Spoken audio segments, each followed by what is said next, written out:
Well, I had somebody send me some trivia that I wanted to share with you that's kind of interesting.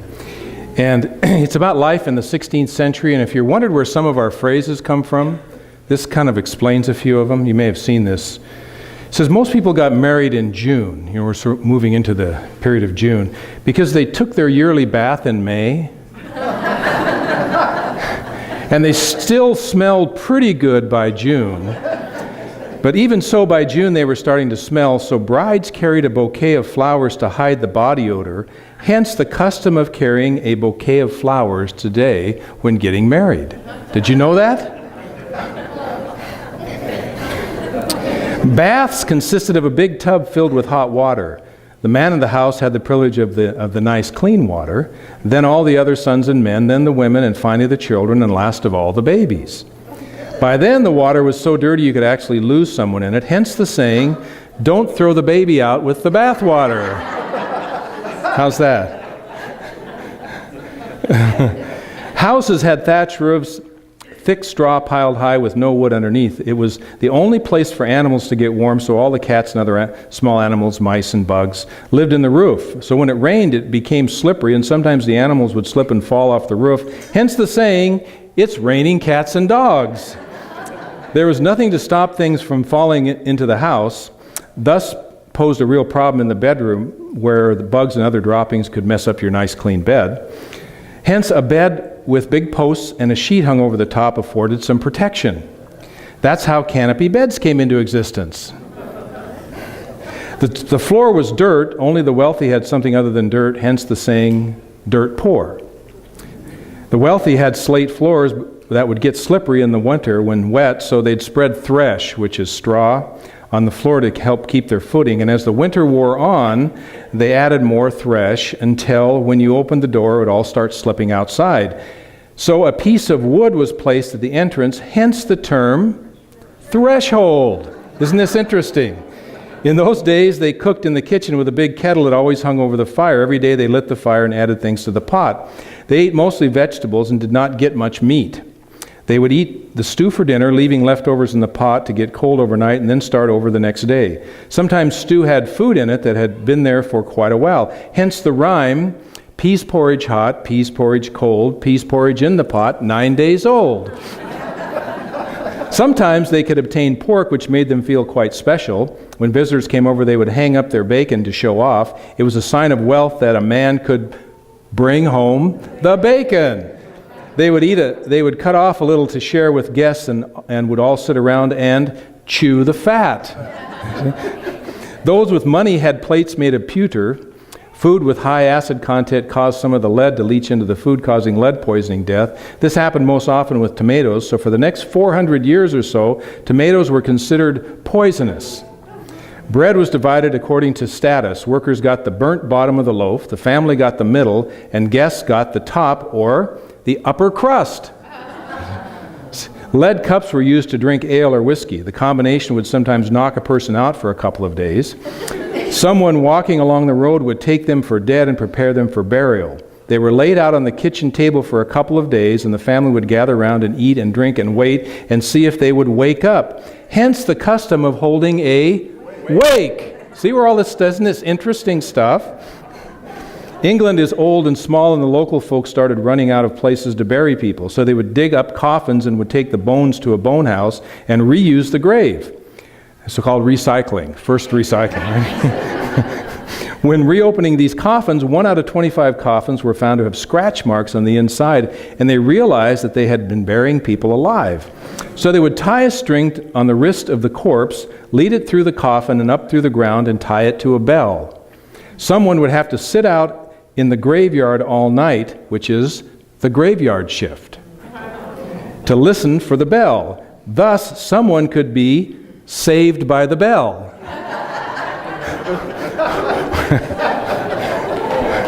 Or was considered a dead ringer. Isn't it fascinating where these you never again will you think the same about these cliches or these comments that we talk about. a dead ringer also means a carbon copy of something. I don't not quite know where that came from, so I'm sure that there's a whole other story around that. But there's no real accidents in the universe. There's no real, there's always an explanation to where these things come from and these sayings that we have and all the things that we do in our life. And, and that's true about who we are and where we've come from as individuals. We aren't here by accident. There's a process that has brought us here and put us in this place. And I don't think we're in our families of origin by accident either. I think there's a whole connection that's going on. And I think of my family history, and I remember one time, it was 1992, and Karen and I and the kids went to Tolles Point in Virginia, which is where our family homesteaded in 1619 or something, way back when. And so I was standing on Tolles Point, and the remains of the house were there. There was 2 chimneys, and that's all that was left that was standing. And I was standing there, and I knew that I had been there before. I knew that I had stood in that spot, and the only explanation I had was that it's genetic memory. That the memory of me being there was literally in the physical cells of my DNA that had been passed on from generation to generation. Because I hadn't been there before, but I was there, and so I had that experience. And I think about, my belief system and where it came from and how I think. And, we trace a lot of our stuff to our childhood. We can always go back and look at some of the conversations around our home and the attitudes and the things that happened and so on and so forth and look at that. But I think there's more than just that's going on in terms of our experience, that there's a much more complex sort of process that goes on in terms of who we are and how we show up and what we do in this world. I share the name of the first Christian martyr, Stephen. And it's spelled the same as mine, so I assume that's the connection. Or that's how I was named.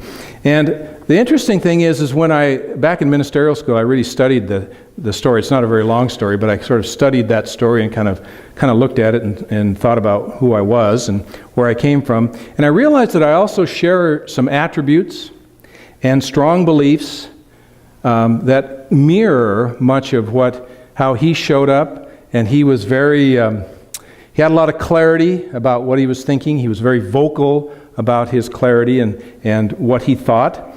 And I don't think that's an accident. I don't think our names are an accident.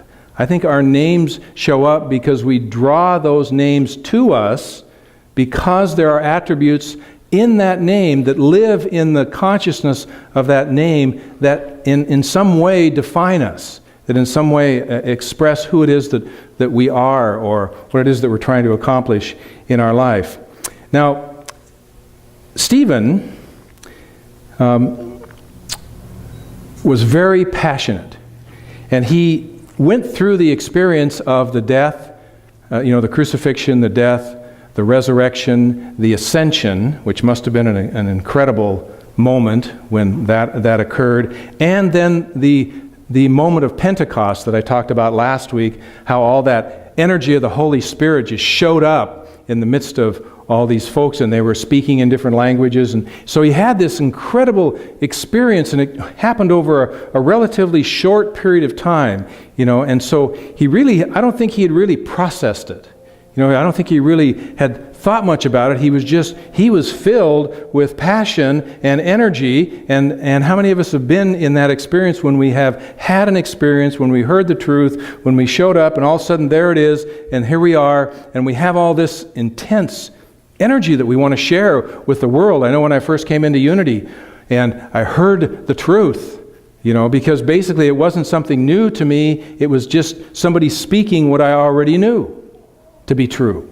That it was already in me. All of a sudden somebody was verbalizing it, and so I charged out the door ready to tell the world about the truth, and of course I ran into lots of arguments and lots of people that didn't think that was the truth or that didn't share that truth. And so I really relate to that sort of energy and my spiritual journey. Now the story of Stephen is very short, it's very simple, and it's very tragic.